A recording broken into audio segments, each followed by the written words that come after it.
On this edition of the Buckeye Cast, we discuss new NCAA rules that came down this summer. Jeff and Shawn also give you their top 5 each of offensive and defensive players. We get into some Twitter questions. We get 3 from one of our favorite listeners.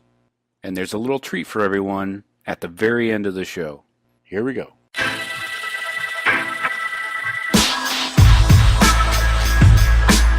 Buckeye Cast. They fight for their families. They fight for each other. They fight for this great university. What's up, Buckeye Nation? You're tuned in to the Buckeye Cast. Buckeye Cast. When I needed you the most, you gave us your very best.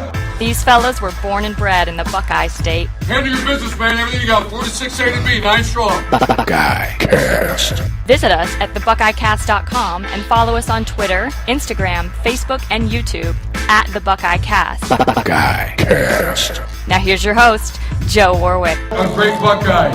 2, 7, 1, 2, 3, go time!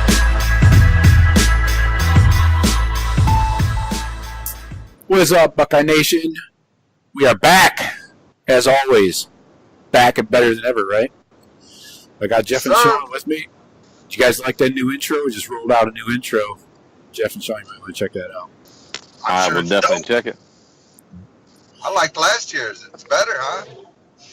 Yeah, this one's a little update and add in a few little tricks and trinkets. You know, I'm old school. And whatnot. I'll keep an open mind, but... All right. That's it.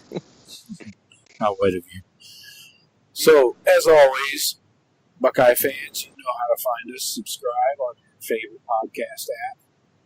Just find us at the Buckeye Cast. And we're now on Spotify, so a lot of people like to listen to music on Spotify, but you can also listen to podcasts. Just go to the podcast section and search for the Buckeye Cast. We are there. I'm in the flesh. And also, nobody has taken me up on this offer yet, but we have a phone number. You can call, leave a voicemail, or talk to me direct if I decide to answer. And your call will be on the air. We will put it in our show, no matter how stupid it may be. And you can even text. You can text us a question if you have questions. 614-414-2274. But anyways, let's jump into the show. This is potpourri type of shows. Grab bag, if you will. A little bit of everything. Not a lot to talk about because there's no fucking news. So, we're going to jump into these new NCAA rules that just came down this summer. The kickoff change, and there's a couple timing changes that are speeding the game up a little bit. And then there's a 4-game redshirt limit and unblocked transfer. So we're going to touch on those. And Jeff and Shawn are going to give you their 5 most important players on offense and defense for the Buckeyes. And then we have Twitter questions. We actually have real Twitter questions. Woo-hoo! It's been a long time. So what's Twitter? Yeah. I think you can get on any social media platform. Never. He's a social hermit. That's right. Can't find me. Can't find you. I bet your wife can find you on Find My iPhone. Yeah. Watch out for that. Yeah, deactivate that shit. She finds the kids that way. Yeah, that's good. That's been a point of contention in my marriage ever since the iPhone came out. Well, why won't you let me find you? I'm like, well, because I had GPS in my work trucks, and I don't need everybody knowing exactly where I am every minute of the day. But it's been a sore subject. Okay, so that's a nice look into Jeff's relationship. Yeah, there you go. Write in and call about Jeff's relationship if you'd like. 614-414-2274. All advice welcome. My old lady told me she'd rather not know where I was at. Right. Yeah, head in the sand. She loves me. Yeah, just keep thinking that. So let's jump into these. Shout out, honey. All right. Shout out to you, Mrs. Henry. So let's jump into these new NCAA rules. I'll kind of explain them briefly. I'm not going to go into great detail because they're pretty much self-explanatory. If you know how football works, it should be obvious. So the first one, I like to call the war on kickoffs. So basically, in my Aptly opinion, named. the kickoff rule is being adjusted to allow for a fair catch, similar to a punt, where the receiver would signal a fair catch, but the offensive team gets the ball at the 25, not where the receiver catches the ball, which was the current rule prior to this one. So a fair catch inside the 25, then putting the ball to 25, in my opinion, kills the coffin corner kickoff, which is a bread and butter of Urban Meyer's special teams. Jeff, what do you think? How do you think this changes our strategy on kickoffs? I don't know. Logically, I would say you just, like what we saw Urban do, and a lot of teams do, if they try to just pooch it right up and land like at the 5 to the goal line to try to entice the guy to bring it out. I don't see how. Yeah, you're right. Kicking it to that one side and putting it in the corner. Yeah, teams are just going to catch it, and we're going to start a lot of drives from the 25. I don't really know what a strategy would be. I mean, or they might just say, hell with it, just kick it deep and, like a normal kickoff, try to put it in the end zone and start over. Now, is the starting line for touchbacks still going to be the same? Yeah. Did they change that? No, that didn't change it. Okay. So, so they're going to say, well, if the ball's at the 2, we'll catch it and go to the 25. If it's in the end zone, well, it's out to the 40, right? 35? 40? 30. On the touchback? 30. 35. I don't really know how much it's going to change strategy. There's definitely going to be a lot less contact. Certain points of the game. I think the new strategy. I'm thinking the new strategy has to be either, like you said, Jeff, kick it deep and just whatever, get it at the 25, or you get a new style of kicking where you're squibbing these things where they hit the ground. You don't give them an opportunity to do a fair catch, and you run your guys down there. The problem is you're not getting any height on the ball. It's going to get into a player's hands quicker, and that could be a recipe for disaster. I don't know. I think it's stupid. I think it changes a lot, and you just took a whole element out of the game, and and everyone loves a kickoff return, and I don't think you're going to see many of those anymore, except for teams that are down and need a Hail Mary late or something. They're going to try and run it out. Well, right. My concern is the starting field position is basically going to be 10 yards more than a typical drive if you follow like Ohio State's method of kicking into the coffin corner, inside the 5. So, we're covering kicks pretty freaking good, like inside the 15. I watched that the USC game, the bowl game from January, and they didn't get one past the 20 on their returns. It was perfectly placed every time, except maybe one, and they barely got it past the 15 on most kicks. So this, I think, gives the offenses a 10-yard advantage going up against the defense. So I think it promotes offense. It helps the offense out by. Oh, sure. Maybe the coach isn't as conservative with his play calling, coming out of his 15 versus coming out of his 25.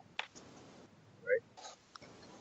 There's something to be said for that. I mean, I think I definitely think it's a disadvantage to the Buckeyes, because who do we put on that unit? We put a bunch of our young guys, true freshmen, redshirt freshmen, guys that are trying to make a name for themselves, guys that are at Ohio State, obviously really high rated, just great athletes, but just don't have the game knowledge yet. And it was an advantage for us. Most of them fast as hell. Well, right. That's another thing. I mean, we're putting some of our best athletes on that coverage. And I also think Herb's always used it to, hey, if you're going to crack the starting lineup, you're going to do well on special teams. This is going to take away a lot of opportunities for people to show out on special teams. I think it's a slippery slope, too, because at some point, I think it's going to affect punts. You're going to start taking punts out of the game. I realize they have fair catches now when it comes to punting, but it just seems like it opens the door for basically no special teams anymore. Right. I and don't. that's, I mean, what are you going to do with punt? You're going to say, okay, on fourth down, you concede, you're not going to get the first down, and move the ball 50 yards, and it's the other team's ball. How would you do that without punting? I don't think Maybe something to that effect. I don't know. I think they're opening a Pandora's box where I get it. It's in the quote unquote player safety idea, but sometimes I think that's.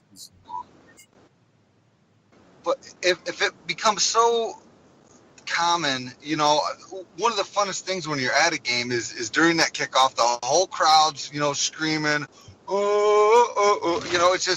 it's a good vibe, and you risk the chance of taking that away. Oh yeah. Yeah, you definitely lose the excitement, the crowd excitement and stuff like that. Oh, yay, fair catch. Yeah. it's going to be treated more or thought of more like an extra, when the extra point, like, okay, they scored a touchdown. Well, we got a good 10 minutes until the offense gets the ball back, so we'll just go get a beer now or whatever, because the extra point and the kickoff are going to be pretty much meaningless. Well, we'll see how it progresses during the season too. I mean, I'm sure teams will be messing around with different things in the first couple of weeks of the season, but we get into conference play and stuff. It's going to be all pretty cookie cutter, standard. Like when they're going to return the ball and when they're going to sit on it. But the strategy, like Shawn said, about that low lying, this kicking like a line drive as hard as you can on some of those turf fields, you can get that ball bouncing all kinds of fucking ways. And if you got, some up backs or, some of the linemen or whatever that are up in the wedge, they're going to try to let that ball go. But it's, I don't know. I always did like that squib kick. If you could, see some people that, like some linemen or something like that, hey, let's just kick the ball as hard as we can at him at his feet and see what the hell happens. Keep all your speed guys on the kickoff coverage team to play some of those ricochets or those high bounces. Well, that brings up another great point. If you're going to start doing that, then you probably got your hands team in there all the time because you can't afford that shit. I think as a return team, I would go with the hands team at all times. Yes. I would have maybe like a fullback or a linebacker, but tight ends. But mostly every ball handling athletes. But you really have no control over a fucking squib kick. It seems once it hits the ground, who knows? Your only luck would be if it bounces off somebody's knee pad and comes back at you. So is the rule basically for player safety? That's why they're doing it. Yeah, they want to eliminate those head on head, those full speed collisions. Yeah, the kickoff team gets a running start, for 50, 60 yards, and it causes a lot of injuries, I guess. If I ran 50, 60 yards, I'd have an injury. Yeah, I wouldn't make it to 60. It would take a couple. But I tell you what, some of the biggest hits I've ever had in my career was covering kicks. I mean, you can light people up if you got that big of a head start coming. Yeah, and people just aren't ready for the hit. Yeah, and it's fun both ways. It's intense. I've smoked some people on kickoff. I've been smoked on kickoff. I mean, it goes both ways. Right. But that definitely gets the crowd. Like, if you score a touchdown, maybe go up a score or two in a big game, you kick off, and then you fucking drill that returner on a big hit. Then it's just like your defense comes out, and it's just momentum. Right. It can definitely change a game. At least get the crowd hyped up. Yeah, especially if you tackle a guy inside the 10 or something. Yeah, they got their backs against the wall. They're going to come out and probably run it 3 times into the center's back. I think it's one of the most exciting plays in football, and I don't know. Well, I guess we'll have to all wait and see how it actually plays out. I think the better teams are obviously not going to be calling for fair catch. They're going to be running it out, and maybe it's fine when you're playing a Bowling Green. They're like, man, don't let these animals come down here and kill us. Give us a break. So maybe it'll be all right. Yeah, it'll be interesting to see Herb's strategy right out the gate, and then other team strategies against us. Once everybody gets like their strategy on tape, how the adjustments are made, or if everybody just goes to one basic strategy. Just kicking up in the air around the 25. And see what happens. I would think a pop up right around the 20 makes some sense. Because I would think you'd do like modified onsides. Not if they're going to give you the ball to 25 anyway. Well, screw it, just squib it down to, like you said, the 20, but make sure it hits the ground so they've got to put it in play. Well, of course, I guess they can kneel on it at that point, but it's a live ball. Yeah, right. And you never know. You get some kids out there. It's still college, so you don't have a bunch of pros, but you get a kid. He might just have a fucking brain fart and be like, "Oh, I got to run." And, like, "No, fall down!" Everybody's screaming at him, "Fall down!" He's trying to make a play or something. So you might still run into some of that. So I don't know. I think it'll be kind of interesting to watch the first couple weeks, but I think it's going to get pretty monotonous as far as either everybody's going to disobey or not disobey the rule, but everybody's still going to run them out, or it's just going to be like, oh, cool, now we can just sit on it. And I think so. Some coaches more conservative than others. They're going to say, unless you got 25 yards, you sit on the damn ball. Yeah, I don't care what happens. Yeah, I can't see anybody telling their kids you got free reign to return it from any place on the field. I think they're going to go in there with a strategy. If the ball is kicked inside this yard line, say the 20, then you take the fucking fair catch and finish. Right. I think very few players in the country are going to be given the license to do whatever the hell they want. Unless you're down and you need a spark or need something big, and yeah, I agree. All right, that rule pisses me off. Yeah, Let's go to the next. That's the worst one. Okay, so these two rules are about timing, and I think they're good because it kind of keeps the game moving. You don't have these long commercial breaks after somebody scores a touchdown or something. So the first one is, after a touchdown, the play clock will be set at 40 seconds. This is to speed up the extra point or 2-point attempt. So I like that. Because remember, like every time somebody scores a touchdown, you got half the bench coming on the field and giving them high fives, and they're doing all these dances and shit. Now there's a clock set to it. You got to get your ass off the field. You tell me okay. There's not been a clock set to once the touchdown scored till the play has to be snapped. The next play. Really? Think about how long we've seen players celebrate in the end zone. There's no way that was 40 seconds. Okay, I never knew that. I guess I never thought of it. I just assumed that there always was a play clock. Yeah, you would have thought, but maybe they weren't enforcing it. I don't know, but this is an actual play clock being set to 40 seconds. I'm on board with anything that takes out these meaningless wastes of time. Yeah, because a lot of times it's the celebration's a little uncalled, or not. I don't want to say uncalled for, but it's not a very good celebration. I mean, some of these kids aren't very creative. So the rules are about squashing the kids' creativity in their celebrations. Just keeping them down, keeping the workers down, man. That's all it is. Shawn, I don't know, but I agree. Obviously, for the viewing pleasure at home, it's going to be much nicer. So I'm all for that. When am I supposed to take a bathroom break, man?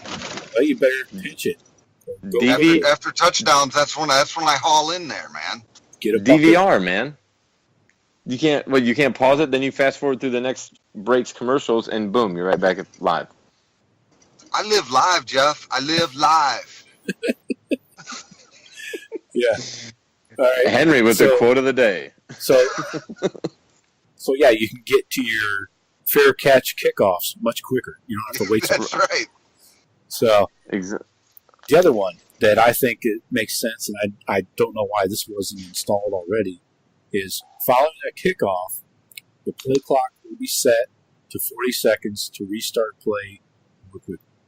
So apparently there was no play clock once a kickoff was over. I can't believe that shit either. I mean, then that used to be there had to be something at breaks. one point. Maybe the ref wouldn't do it immediately, but at some point you got to have your fucking guys out there. But yeah, I think TV was dictating the kind of break because that was one of those long, 2-minute commercial breaks. True. You know? So they're saying, fuck you, TV. It's our sport. Really? It's kind of the way I see it. You're going to have That's kind of strange. With all the money, you'd think they'd want to make more. Exactly. I would have thought that TV would, whoever, ESPN, Fox, whoever said, you're going to give us this amount of time. We're going to air this amount of commercials throughout the game. You're giving us that time. I thought the channel or the station would be able to dictate that to the NCAA. But that's kind of a bold move by the NCAA to say, nope, we're making rules for our game, not for TV. Right, but I would say, look at the length of the games. They're getting longer and longer gradually.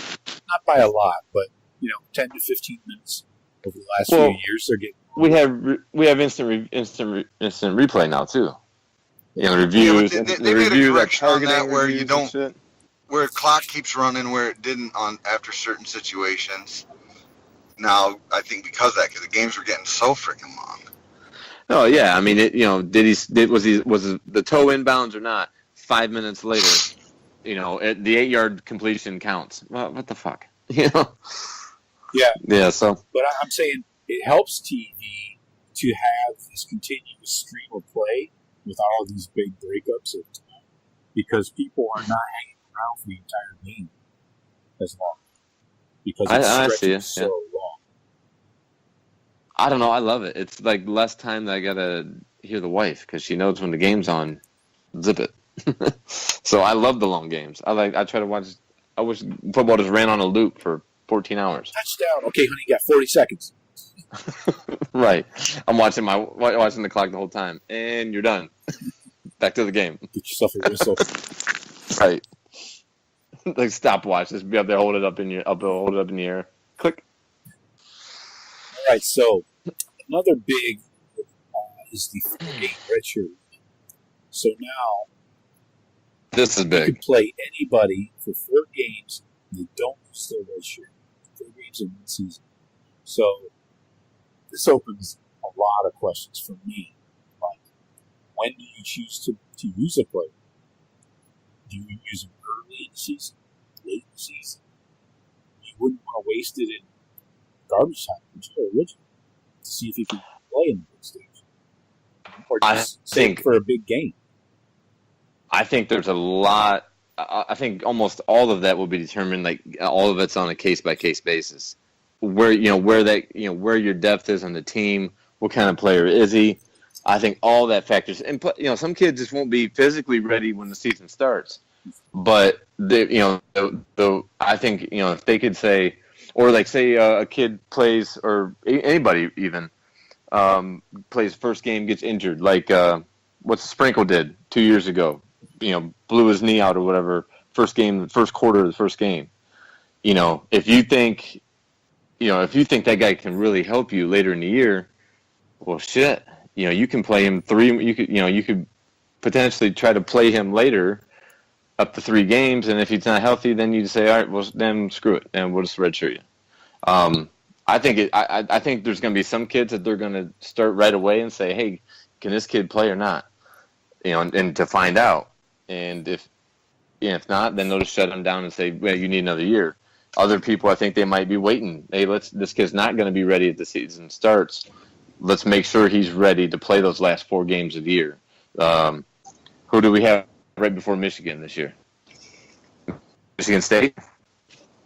That's like 2 games before that. Is but it? I don't know. Well, what I'm saying? Like you build somebody up to play, the game before Michigan, Big Ten championship bowl game. There might be some freshmen that are injured or something like that. Do you want to be able to bring them back and play 4 games, and then still decide if you want to redshirt them? Is this only for freshmen, or can I do this to a junior and he got beat out by a freshman or underclassman? That's what I'm getting he only at. Played in 4 games. No, it's only for freshmen. You can't do that. Well, if they have, are you sure if it's not just that they have eligibility left? Yeah. I mean, obviously, a senior who wouldn't have eligibility left for a following year, there are so few times that like Michael Thomas, who's redshirt, who does a sophomore. I don't think it really applies. It just is not going to happen. I don't think it's going to be that big a deal for us. I think the way Herbs ran that program, if you're ready to play, you're ready to play, and he's going to put you in. I think your guys that you know can make an immediate impact. J.K. Dobbins, Chase Young, these types of guys, you got to get them in. And if they're kicking ass and they are what you think they are, then you're not going to redshirt them at all, and they're not going to need 5 years at Ohio State anyway. Exactly. So it's kind of irrelevant at that point. Now, to Jeff's point earlier, especially for the guys that don't come in early. The guys that come in early might be able to go first, but those guys that come in late might, haven't been, I know they're in summer workouts, but haven't been in the program, don't know the playbook well enough yet. Those guys, you might hold off and start inserting them later into the year. But gosh, I hope we're not, holding out a red shirt because we think we need them to beat Michigan. No, but the first name that came into my head was Jeremy Ruckert, tight end. Right. Yeah, I was thinking thinking he, since he just came in, he's just on campus now. Maybe he's not going to be ready to really push for playing time, beginning of the season. But they might be seeing, this guy building up like, oh shit, we can use him. This kid we can use. Let's wait till we absolutely have to, maybe. I think it's going to give him more flexibility, obviously. It probably won't come in to play very much. Like you said, Urban's probably going to stick to the way he does things. It seems to work. But I think it just gives them a little more flexibility with kids that get injured and stuff like that. I don't know. I like the rule. I mean, I think it's a good rule. I think.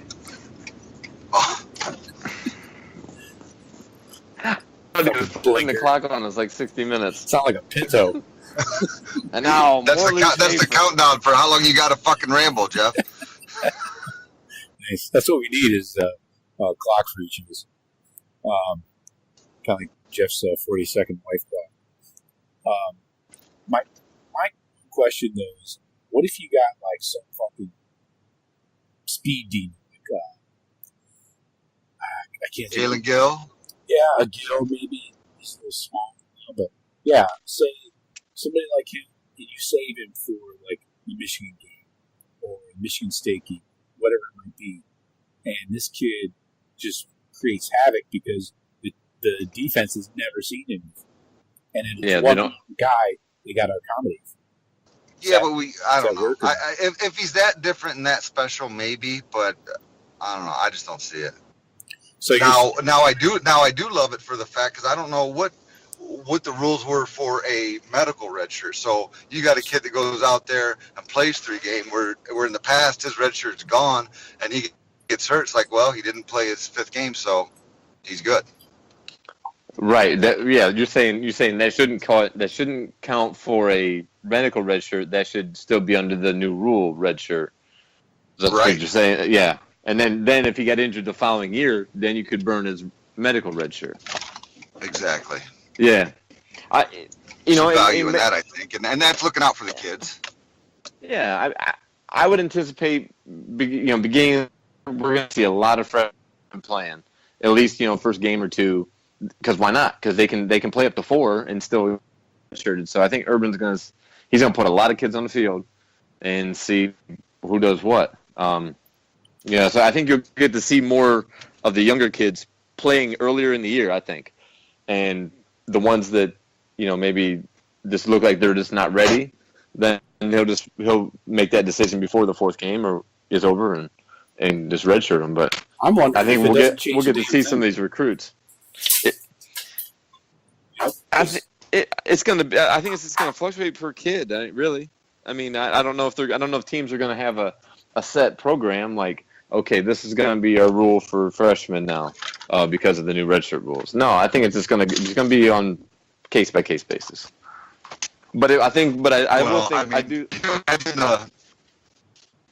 In the box score, remember going through some games last year where there's like 26 guys with tackles? We may end up with like 40 guys that have a tackle in a game. Right. Yeah. I love it. I just think maybe it doesn't change anything because a lot of those garbage games we see true freshmen getting in there. Young guys that don't get a lot of playing time. Yeah, but you never know. I mean, you might see a lot more kids knowing they can play up to 4 games. Then after those 4 games, though, if you've played a bunch of your freshmen the first 4 games of the year, and then you might be wanting or planning to redshirt them the entire time, but maybe it's some big 5-star recruit, and you got to keep them happy a little bit. Well, yeah, we'll let you play the first 4 games, go crazy. Then you can still pull them back, But again, though, I don't know how many times do the Buckeyes get in games where you're bringing those kids in. I mean, I feel like obviously we're in a lot of blowouts, but you go to that blowout mode, it's usually the second team guys that are going to play most of the game. You might there at the very end of the fourth quarter start bringing in the third team and beyond.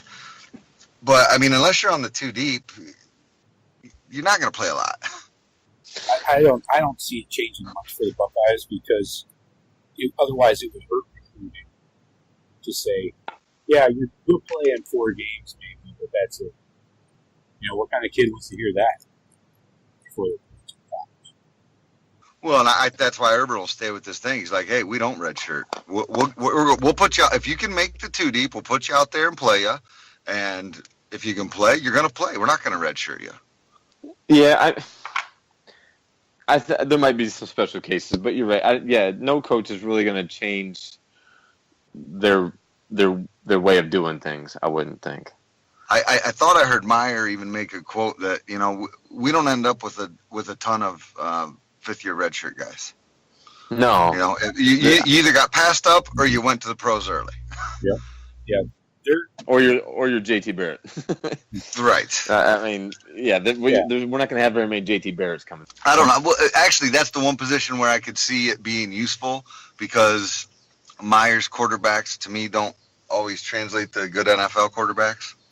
And you get a JT Barrett or Tebow or whatever. Hey, sidebar, is JT Barrett going to make the Saints team, you think? No. I don't know. Moral leader, maybe. I saw a quote. Drew Brees was on. Oh shit, I forget the show now. But his quote was it was mostly somebody talked about Michael Thomas, and he said his quote was, well, "I'll take as many Ohio State guys as they'll send us." He said they come in with the right attitude. He said they come in with the will to compete, unlike young kids you see in this league. He's like, Urban Meyer's definitely got it going down there in Columbus. I'll take as many of those kids as they want to send us. And I don't know. It was probably mostly talking about Michael Thomas, but there's quite a few Buckeyes on that roster. We got Von Bell. So I think he sees it, especially going against Bell and Lattimore every day. I think and JT's there. I'm sure he's probably JT's obviously not lighting them up like Drew Brees is on throwing dimes out there, but he's probably pretty impressive. I would imagine it's just a young rookie having command of his squad and stuff. So I don't know. It's a pretty cool compliment from Drew Brees. Yeah, I saw that. Kind of. Oh, I wonder if he went down there and said, "Hey, Drew, all them Big Ten records that I took from you." Right. And then Drew's like, "Hey, you see my ring? You see that big fucking Super Bowl ring?" Both Texas quarterbacks. Take you back to my house, show you that. Yeah. You're on that $250,000 practice squad salary. Yeah, take that. Did you forget I could run for mayor when I retire in New Orleans? But no, it was a pretty cool compliment. I just like reading that shit because that finds its way into recruits' heads. When these coaches are talking and stuff like that. For sure. It's all these kids, all these big 5-star kids, they're all thinking NFL. Give me 3 years. Every one of them. Even most of the 4-star kids are thinking it. And who's going to prepare me for it?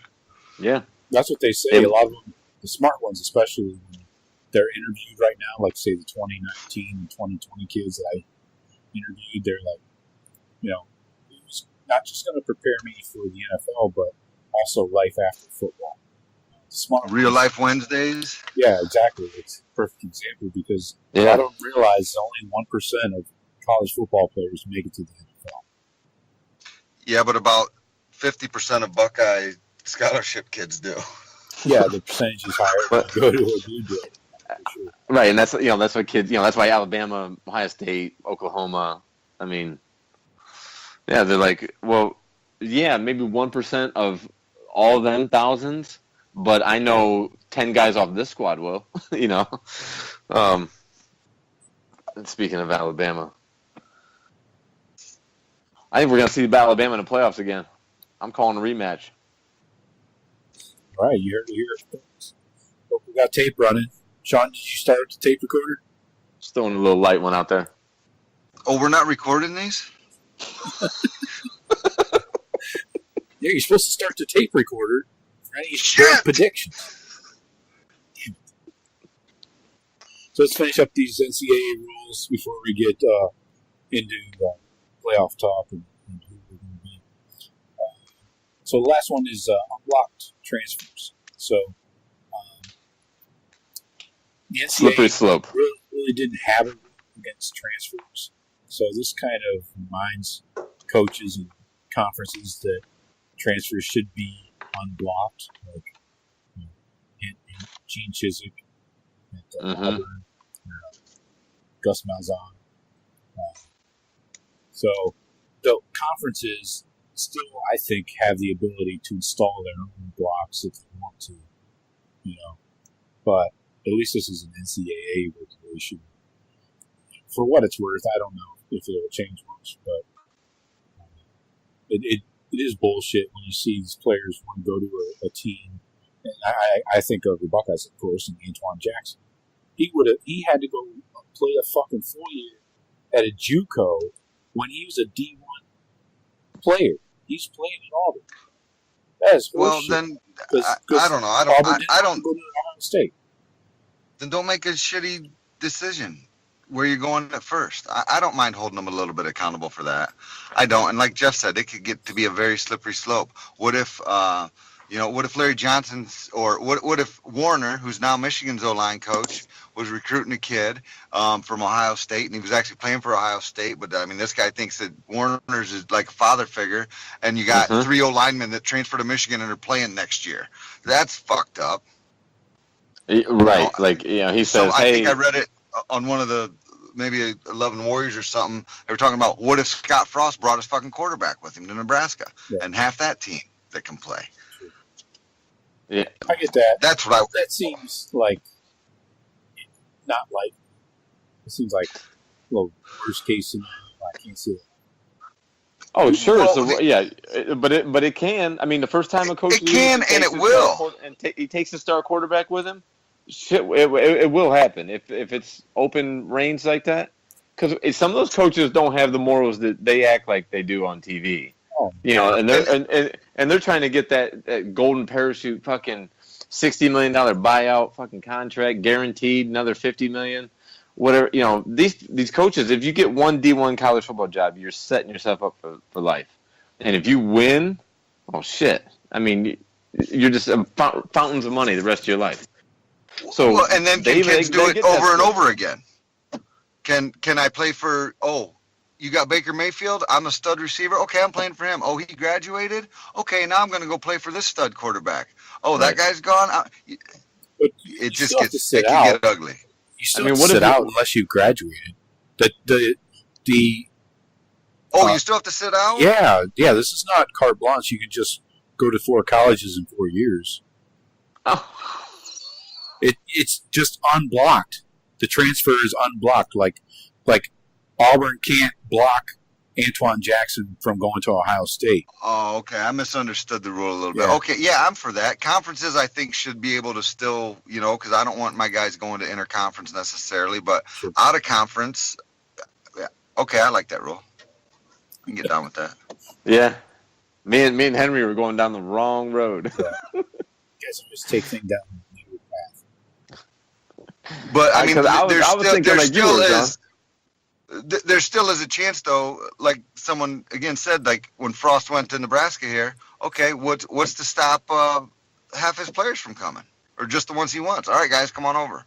Yeah, they would all have that to me, you've opened like free agency in college football, and it's a little fucked. Right. But they would have to sit a year I don't know how many kids want to do that. Would they? Because half these kids aren't. Shea Patterson isn't sitting a fucking year. I just That's- heard now, a that's couple because of our guys that left aren't going to be sitting a year. Yeah, he got a waiver. Joe Burrow graduated already, but Shea Yeah, I Patterson knew got a that. waiver claiming that Ole Miss and Hugh Freeze misled him on the extent of the penalties. right, So- and only because that school was going through sanctions was he allowed the waiver. And that's But I also heard that Antonio Williams might get a play this year. Now that I wouldn't understand because you sure he hasn't graduated? Yeah, he's the same grade as Weber. Weber's a true junior, right? yes. I didn't think he graduated, and I didn't think he was playing this year. But He didn't graduate, but I just read something where at least they're trying. Maybe the NCAA shuts it down, but I think that's a thing. But you can't apply for a waiver. Nothing hurts. There's nothing wrong with applying for a waiver. You just get turned down possibly. Maybe there's some extenuating circumstance if he hasn't graduated from Oregon State. And you're probably right. I don't think he has. But maybe there's some other circumstance he can use to try and win this waiver. I don't. It doesn't. yeah, I should say look, NCAA. Look, did you see those two guys in front of me? I wasn't gonna play. They're both gonna be in the league. It's like, come on, I can play football, but I just can't play here. right. Yeah. So maybe he'll get like a. It's too bad. So that wraps up the NCAA rule talk. Let's jump into the top 5 offense and defense. So basically, what I want from you guys, we'll go back and forth. Kind of, you can choose the same players, so this isn't the draft. Give me let's start with the offense, and let's go 1 through 5. 1 is your most important. Let's go. That's Shawn, go ahead and start off with your number 1 offensive player.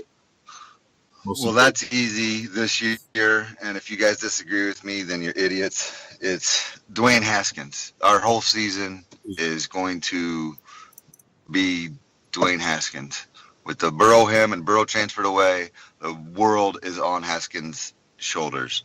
The table is set. The talent is amazing around him at the skill positions. I think the line will come together and do all right. So to me, Dwayne Haskins, I think his ceiling is super high. I just worry first time starting. That's a grind through that Big Ten schedule. And, you have a couple bad games where you throw 3 picks or make some stupid moves late in the game and you fucking lost 2 games that you shouldn't have probably. Or you get housed by fucking Iowa. Right. That could always happen. No, it can't because we don't play them this year. Well, maybe it's Big Ten I championship. wish we did. I want to get. I fucking hate Iowa. I want to get. Oh, them they're back. gonna hate playing us the next time. I don't care if it's 10 years from now. They're gonna fucking hate it. If Urban's still coaching, he will not leave that field until there's 3. If he's not digits on that coaching, I football. bet he comes back for that game and says, "I need to watch a good old fashioned ass whipping." All right, Jeff, you're Uh, one most important offensive player. Well, like Shawn said, I mean, I was going to go with Dwayne Haskins without, excluding him almost from the list because obviously we go as far as he goes, and like Shawn said, there's no depth. The depth chart's been cleaned a little bit, so yeah, he's nothing looking over his shoulder. It's his show, so obviously he goes number 1, the most important. All right, let's stick with you. The offensive side of the ball, Shawn. Let's go to the 2 most important players. I'd go with 2 as J.K. Dobbins, maybe 2A Weber, basically the starting running back position. I think we're entering a new era of Buckeye football with Dwayne Haskins. He obviously doesn't have the skill set that Barrett had. His skill set isn't anywhere close to that. It's a different. So I don't expect to see Haskins running the ball 19 times a game. I see It those better not numbers, be. I see those numbers coming down to, I'm hoping, 4 to 7 a game in opportune moments. So I'm thinking Dobbins is going to have a monster year. And if we're running the ball like I hope and think we can, I mean, I think we could have 2,000-yard rushers in the backfield. So I'm going to go with Dobbins as my number 2, but 2B is definitely Weber. Jeff, number 2. My number 2, Ben Victor. I think he's the most skilled of our wide receivers. I think he has the most upside. I want to see this dude become the number 1 stud that everybody game plans for. You know what's coming to him. You still can't stop him. I want to see if Ben Victor can get to that point. I think having that big touchdown target for Haskins, the big home run target, is right at almost at a 1A, 1B with Haskins is most important. He is not a starter. Well, do we really know that? I mean, I think that's the I think Ben. I'm with Jeff. I think Ben's going to have plenty of opportunities. He's going to be on that field. I agree with the 6-man rotation. Love so much. Huge fan, Zach. Sorry. Shawn, number 3, most important offensive player. My number 3, and I'm going to butcher this. I apologize for not being that prepared. Who's getting the left tackle? Is that Mumford or? Yes. They got Mumford slated there right now. Yeah, everyone thought Prince was going to slide over, as that's kind of been the way we've done it. But as I understand it, it might be Mumford. I guess maybe whoever's playing that left tackle spot. We don't have as evasive a quarterback now. We're going to need to protect that blind side. And if it's going to be with the young kid, that's going to be huge for us. We're gonna need to keep Haskins not getting the jitters. The young kid with jitters, bad risk. So, the left tackle spot and how that develops that's it for me. Jeff, Same. There, Mumford, left tackle. We've had a great run of left tackles. Mumford did kind of surprise me. I thought for sure they were going to move Prince over from right to left. I was nervous about. I'm still nervous about Prince being at right tackle. But but if they're Mumford, if he's earned it, he's gonna have a hell of a time, especially with more drop back passing that we're doing this year. He's gonna get tested. So we got to have a solid left tackle. Let's go with Shawn, number 4. My number 4 is Percy Harvin. I mean Paris Campbell. That's way better. Well, we'll see. This is the year. Campbell's gonna show out at that H-back spot, and Herb loves that spot. It's gonna be hopefully a safety valve for the young quarterback, and obviously we know the speed that kid has and the talent. Again, he needs to hold on to the ball, but part of that's going to be him holding on to the ball. Part of that's going to be building Dwayne Haskins' confidence to kind of go hand in hand with, like Jeff said about Victor.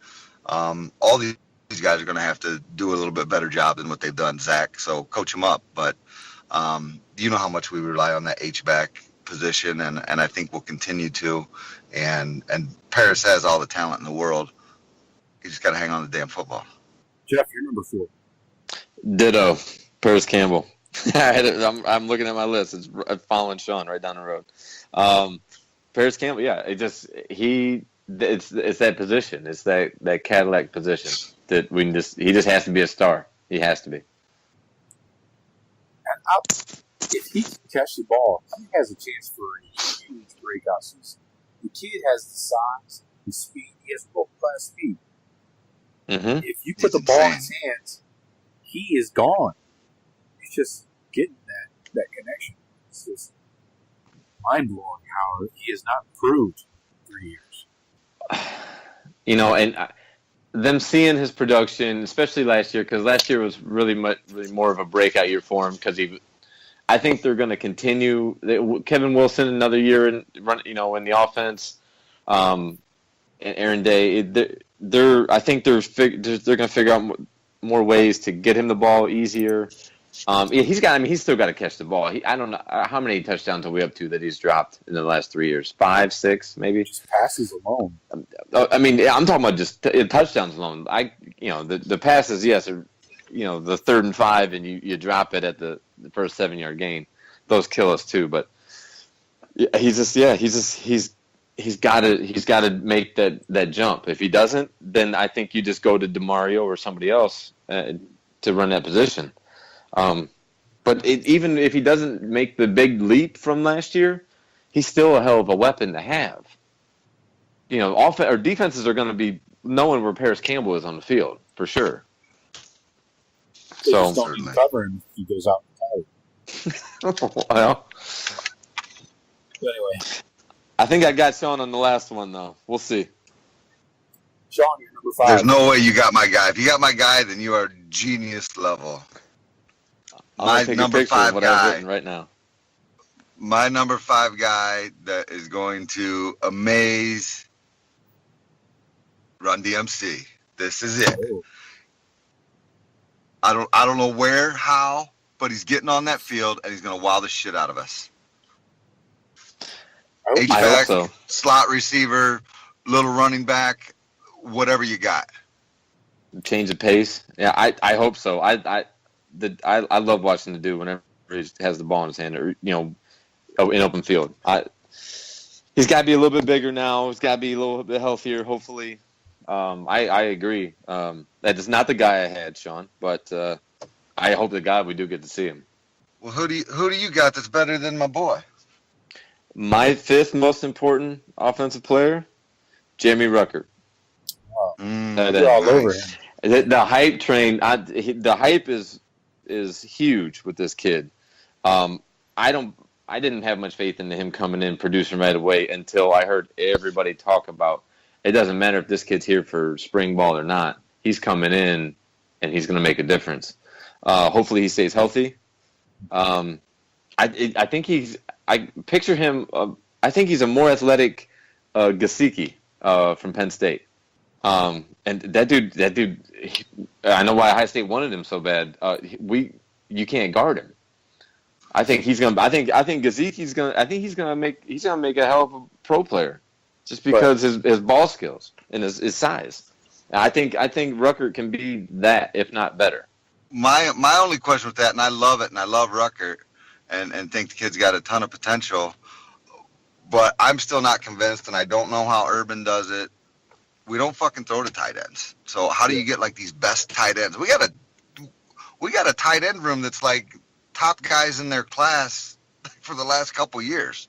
We got amazing kids in there, but we don't throw them the ball.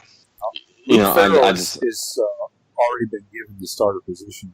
Urban anointed him that out of spring camp, so he's a starter. I thought what's his name was still in that mix big time. The converted Barry. Rashad Berry. Yeah. He would be second string right now, I'm sure, but he doesn't have the experience of a Luke Farrell, just making that transition. And my list. I'm kind of going full season out. I wasn't thinking about who's going to be starting day one. The 5 most important. I think over the course of the season. I think when we look back at the season, I think Ruckert's name will be there. If he stays healthy, I think he's going to be a difference maker for us. My question on him getting playing time is because he's big enough to be a blocking type. He's more of a receiving type. I don't see him blocking too many people. He's not that big yet. As a freshman. Times will tell. Yes, I got you. I'm sticking by it though. He tried to talk me out of it. Let's switch over to that's the first man crush of the year. Yeah. Jeff on Ruckert. You got the tape recording? Fuck. Damn it, Shawn. You are in charge of the tape recording. Shawn, for crying out loud.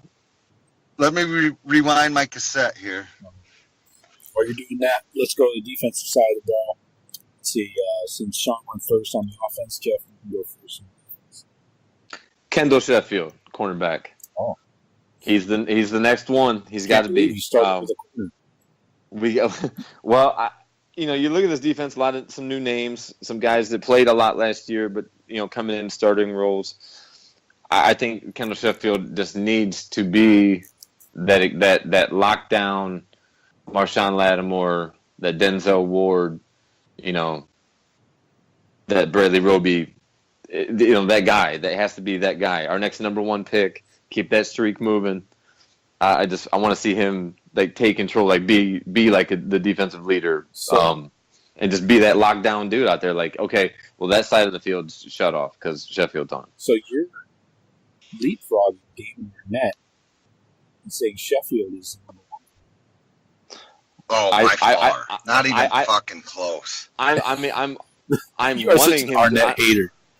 I'm wanting him to be. Yes, I want him to take. I want him to, head and shoulders above. I want him to rise above the rest of that cornerback room and improve. I think Sheffield. I think he will too, Jeff. I do not think you will be disappointed with that. I mean, anybody that talks about that kid, he's a freak. He was like one of the highest recruits coming out, and then did his little Antoine thing, Blinn College to Ohio State.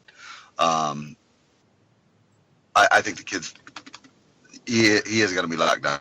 That's a good pick. A little bit different than my number one. I'm going with the number one draft next year. Baby Bear Bosa. I think he's going to. I think he's going to play to be drafted high this year. I think that motor is going to be running. I think he's determined to do it, and I think people are going to have their hands full with that kid. I think you can make the argument he's going to be playing a lot more than Joey, and he's going to be playing a lot more than he did last year because of depth at the team. Oh yeah, he won't be rotating. He's not going to be rotating with two other guys that are in the NFL, like last year with Hubbard and Taekwon. But he is going to be rotating with other guys that are going to be in the NFL. True. I left Bosa off my list because it's almost like a given. He's our best defensive player, so I just expect him to be great. He did not make my list. Oh. But I do. I mean, if you're saying the five most impactful players on defense, oh yeah, he's head and shoulders number one. He's number one on the team. He's number one in the country. Yeah, right. Universe. But my. Do you want to go to my number two? Yeah, I love it. Give me your number two. It is a number two compared to Bosa. It is. I was having a hard time deciding. Malik Harrison, Tough Borland, or Keandre Jones. I mean, our linebacking crew. None of them, or all of them, have something to prove. Can all three of them be consistent and play game in, game out, play in, play out? We got some studs sitting behind them. I don't think those guys you listed are going to play, Jeff. I say that only because they're the three starters right now. I think Baron Browning's going to be a starter before halfway through the season. But Malik Harrison, he's played well when we saw him. He played great in the USC game, I thought. But is he going to be able to make those kind of plays that we need from our outside linebackers? We've put a bunch of those guys in the NFL recently. Can any of these guys make that jump? And can they overcome their position coach? Similar to the wide receiver room. Is he?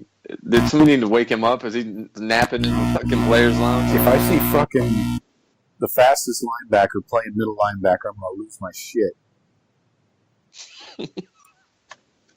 But go ahead. Sorry.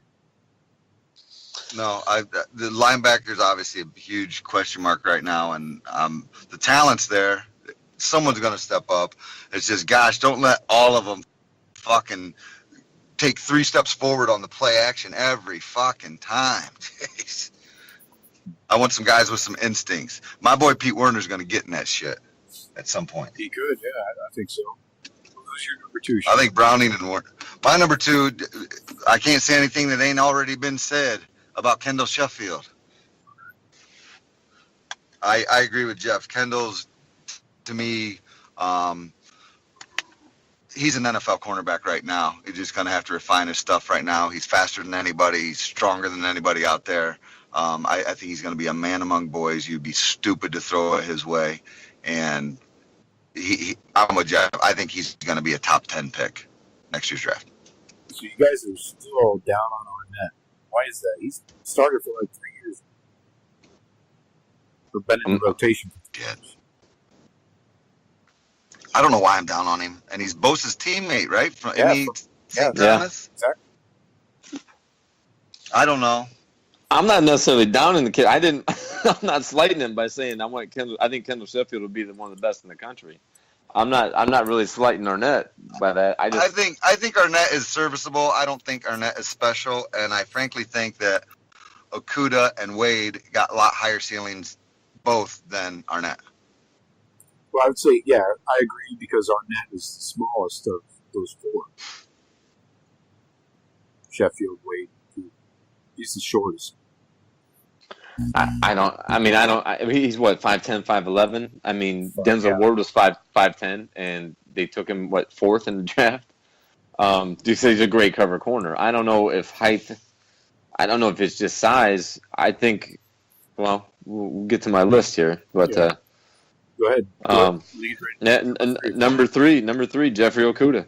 All right. I guess again still not being down on Arnett. I just think Okudah needs to rise above him. He's a great kid. He's a great athlete, great size, everything. I was impressed with his play in the bowl game against USC. Yeah, coming in like that and not really losing the beat. Like I don't think it's like they got another guy. So what if number 3's off the field or number 8's off the field? Well, number 1's there. It's same, just like our corners should come in like our defensive linemen. Like, oh, they got a 5-star, go off the field. Another 5-star's coming in. It's not like the offense isn't catching any breaks. Yeah, that is, and keeping that rotation for how many years in a row of quality corners. From when Kerry Combs came in with her, and they started that rotation thing. For how many years now? We're really lucky to have 3+ corners that we can just roll out. Yeah, and how many 5-stars behind them? Yeah. Once in a while, you'll get a Garyon Conley situation where coming in as a freshman, he's got the tools and everything and the skills, but has a bad night, and maybe it helps him. Yeah. Was that your number 3? That's my number 3, Jeffrey Okudah. Shawn. I'm going with D tackle, Draymond. Oh, that's good. You might be playing in some Rushman package. He seems like more of a pass rushing defensive tackle, like a more of a pass rushing interior guy than a run stopper. But I think he's got that with Herb likes that quick twitch. I didn't have to come back to Ohio State. I think he wanted to refine his craft a little bit. I think he's playing to get himself a nice contract next year. So that position is also loaded. So I think those guys, especially late in games, are going to be so much fresher. I feel like we go 3 deep at both the tackle positions on defense, and I'm not afraid to play any of those guys that we put in there. But again, I think with a fresh Draymond and a hungry attitude and playing for a contract next year, I think he's going to be special. A little surprising there, but I'll take it. Jeff, you're number 4. Big man, Chase Young. All right. The Predator. Chase Young, the Predator, needs to emerge. Having him opposite of Bosa, it only makes both of them stronger. just by having that other guy. Like you're not shifting your blocking schemes. If you shift to double team Bosa, you got Chase Young on the other side working on a tackle by himself. I think for Bosa to be as great as he can be, Chase Young needs to be great too. And I totally expect. I mean, there's nothing that anybody has seen or heard that would think otherwise, that we're going to have the two of the best defensive ends in the country and wreaking havoc all day long.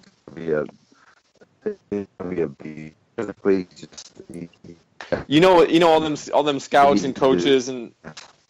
Sorry, Shawn. I couldn't hear you, Shawn. No, go ahead. What the scouts and coaches? What? I thought when pro day, when all the coaches, GMs, and everything shows up at Ohio State, Chase Young was getting talked about just because people were seeing him. Like, hey, who's that guy? What's him? Yeah, he looks different than everybody else. Yeah, he's different. Like you see Chase Young, you see like the team picture, like you're drawn to Chase Young. You're like, he's different.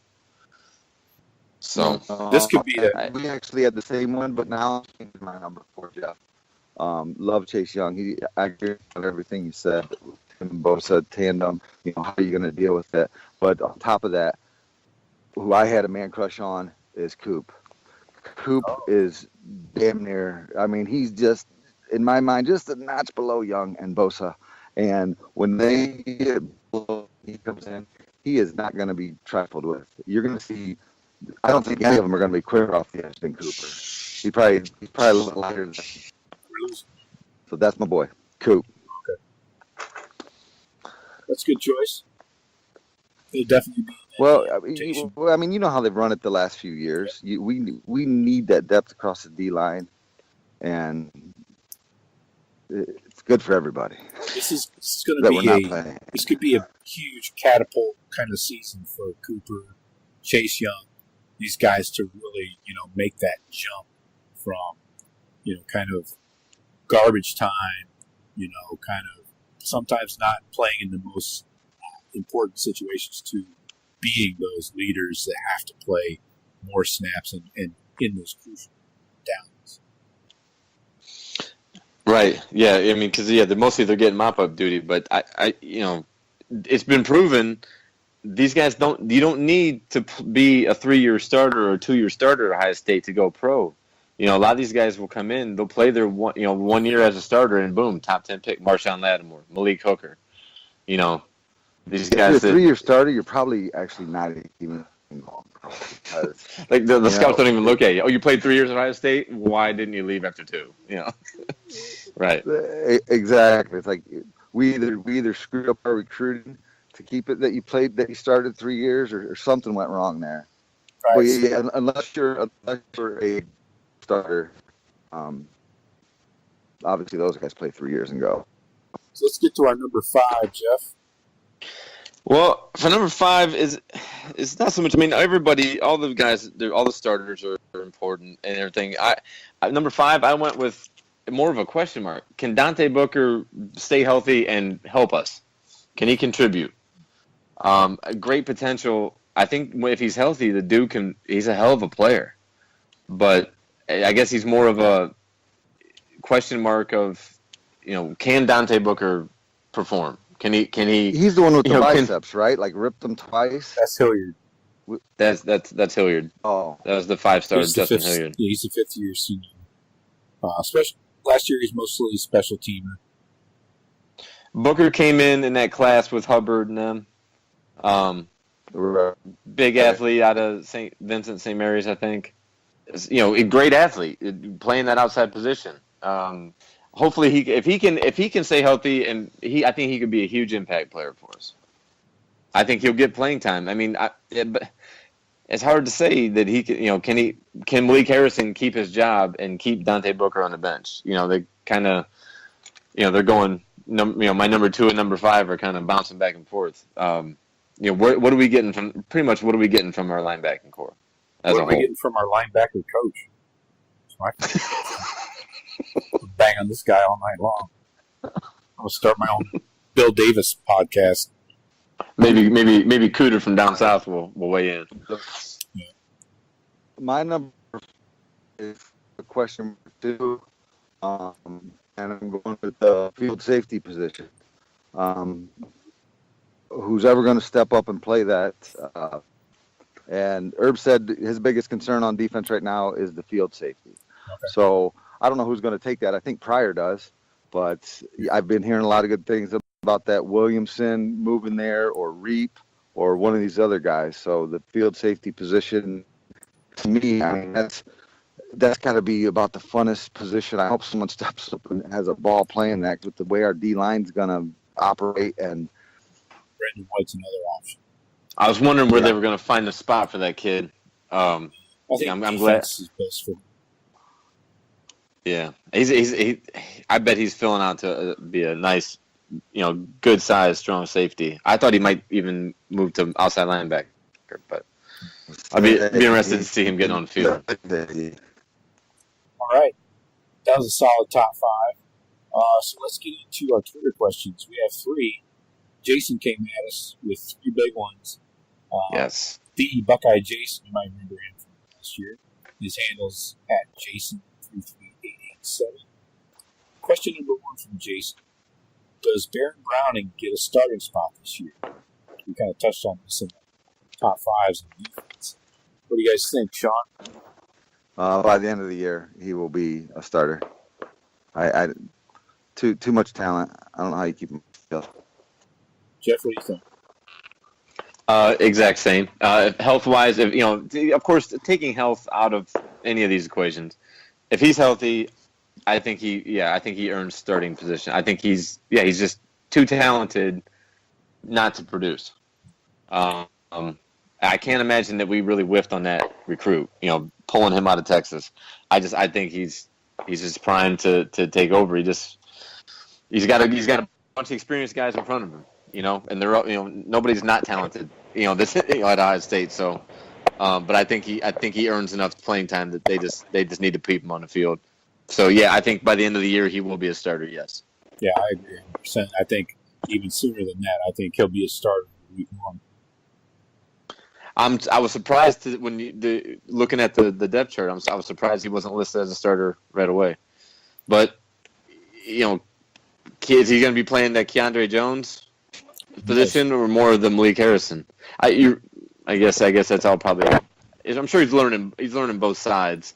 I'm sure. The linebackers are supposed to be interchangeable, so who knows what crazy Bill Davis has. So anyway, question number 2. Do you ever see the game being an 8 o'clock game time? By that he means the Honestly Mission. Not when Urban Meyer's there. Urban Meyer loves those night games, but not that game. For some reason, they like that game at noon. I remember they had it at 3:30 a couple times, maybe a decade ago or something like that, and it didn't seem like it had the same flair.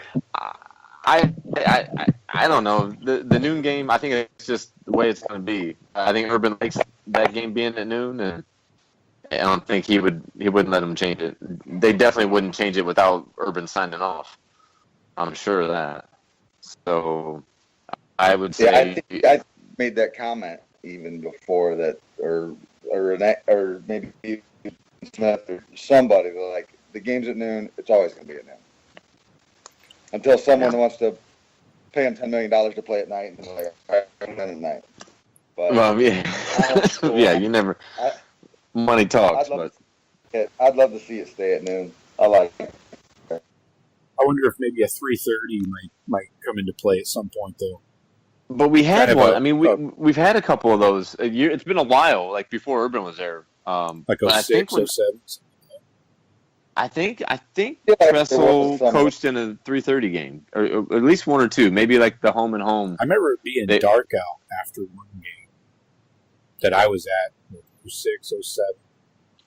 The game when we went to play Florida in the title game, it was dark in Columbus. Yeah, it was when Michigan was number 2 versus 2. Yeah, I don't do that daylight savings time, boy. Daylight savings time. Here it is, 3:30, and the sun is setting over Columbus. Anyway, all right, let's get into question number 2. Your top 3 players you are most hyped about right now. I think we kind of covered 10 of them on each side, but give me 3 quick hitters, Jeff. Sheffield, Haskins, Ben Victor. No Rucker? Show me. Dobbins, Paris, Okay, and DeMario McCall. gotcha. I like those. Jeff, you still are not going to put Rucker in? No, he made my top 10. He's not making my top 3. Right. Move along. What, following you on Twitter? All right, folks. Thank you for joining us once again. Shawn, thank you for coming at us somewhere in the... Live from both tips. They changed the recipe. They suck now. For those who didn't know. Get that Michigan out of your mouth. We can't understand you. Well, I'm in Tiffin. They don't have the best cell service here. It's like fucking 1988. Oh, you don't say. I can't believe you let your children go back to that town. I didn't bring my children. Oh, perfect. There you go. Good deal. Oh, I do have to throw in a little tidbit here, guys. I already have a $100 bet out to a Michigan fan on this game coming up because he said, "Oh, Michigan." He goes, "We're getting your ass this year for sure. Count it." I said, "Really?" For sure. I said, "This year, look, you guys have a better outlook than years past." He's like, "I guarantee it." I said, $100, and he said, "I'll shake on it right now." So, at no points. I said, "How many points do you want?" He's like, "Fuck you." Yeah. Straight up. I said, "Perfect, $100. Count it. It's gonna be 200 before leading up to the game." I got a call in my poker league that does the same thing. No points every year. Smart guy. If you look around the room and can't spot the mark is you. All right, folks, lively show. Way to come back at it. We will hit you again in August when camp opens up. We'll come at you with a couple shows. We'll get into the schedule, maybe some recruiting. I'm sure there'll be a lot of position battles to talk about. Yeah. Receivers, linebackers. Unfortunately, the media doesn't get to see much of practice, so we really don't know who's getting first team reps and second team reps and all that shit. So it's really a guessing game till week 1. But Herb will give us little nickels and dimes here and there. As always, don't forget, call the show, text the show, send in your questions. You can tweet them at us, whatever. Our number is 614-414-2274. Burn that into your brain. Tweet some shit.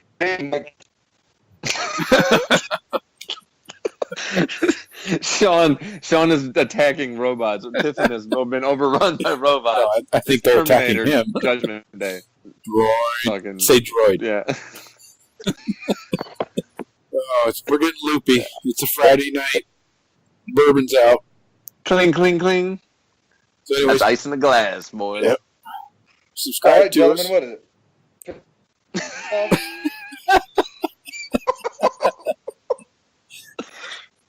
Subscribe to us on your favorite podcast app. Don't forget, we're now on Spotify, which a lot of you kids love.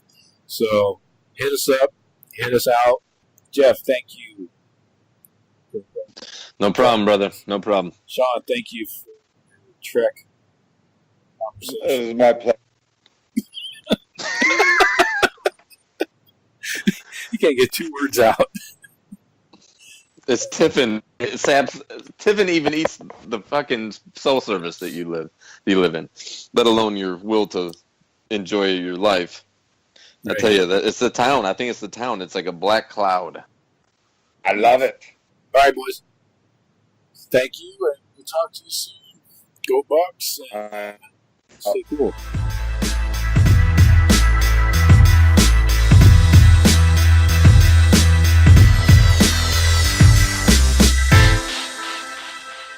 Yeah, you just you sit down at the bar, you order your meal, and then you just put your wedding ring down right next to your drink. The ladies know what's up.